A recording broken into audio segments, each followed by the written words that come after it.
Well, hi everyone, and welcome to another edition of Adam's Music Box, where a few days ago, one of my very, very, very favorite singers of all time died, and this is, of course, Angela Bofill. One of the very, very best. She was 70 years old, but she had been ill due to a terrible stroke that she had in 2006. So she'd been rather out of the limelight for a while. Many members of the musical community tried to help her through her struggles because, of course, the record labels didn't. But let's talk about the music. Let's talk about the voice. Her debut album was absolutely sensational. It came out in 1978. It was called simply Angie, and she made her mark as someone with an absolutely remarkable voice. Had all of the classic qualities of the great female vocalist, the ability to project that deep diaphragmal dynamic range, articulation like an angel. She had it all, but with a modern style. And this sort of contemporary feel made her music something that was equally loved by fans of rhythm and blues, soul, jazz, and just great singing. The song selection on all of her albums was really, really good. And this is probably because she was not only a singer, but a songwriter. She wrote her songs. Almost everything that she sang was not covers, they were original songs that she wrote herself. And that helped add to the uniqueness of the compositions, obviously. And it also really helped her to carve out a voice, not repeating someone else's words, but really being her own woman. She was a bona fide musician, a true composer, great songwriter, great singer. And she could do any style. She could do ballads. She could do sort of modern R&B and electro funk type of music. She could do pop songs. She could do jazz vocal. She could do it all, and she was perfect. As brilliant live as she was in the studio. Her second album, Angel of the Night, another absolute hit. And then as we move from the 70s into the 80s, her music remained absolutely great. She did some more on the funky side in the early and mid 80s.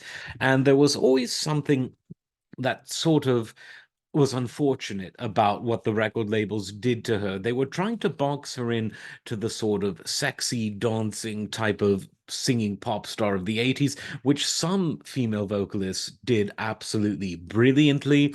But Angela was a different kind of person. She wanted to write her music, she wanted to perform her music, and she didn't want to do the whole dance and get down type of thing. It just wasn't her.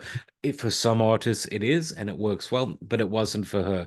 But be that as it may, her records throughout the 80s remained stunningly good, really, really good, even if the record labels kind of let her down in terms of the marketing. And they let her down also in the early 2000s when she had her health problems, and her career kind of slowed down a bit in the 90s. It was really the late 70s and early 80s where she was in her prime.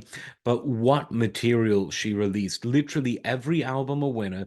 I don't think she ever did anything with filler, and she was just a consummate professional, a consummate musician, a consummate songwriter who never stopped writing, even in her later years.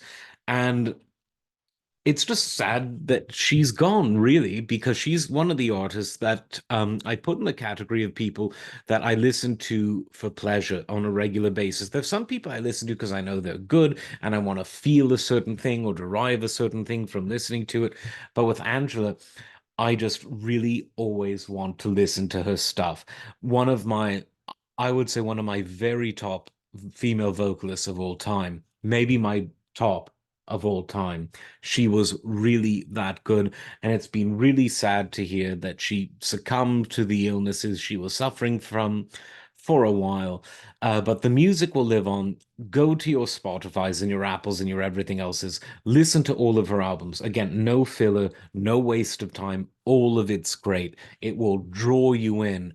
You'll be stunned by the voice, by the songwriting, by the arrangements, by the production. Really, really good stuff. Don't let if you're not into female vocal, if you're not into soul or jazz or R&B, listen to her anyway. If your favorite band is Led Zeppelin, or if your favorite singer is Mario Lanza, or if your favorite band is System of a Down, Angela Bofill is for you too. You will love her. Pay some tribute to her. Listen to her today. Like, subscribe. We'll see you next time. Take care.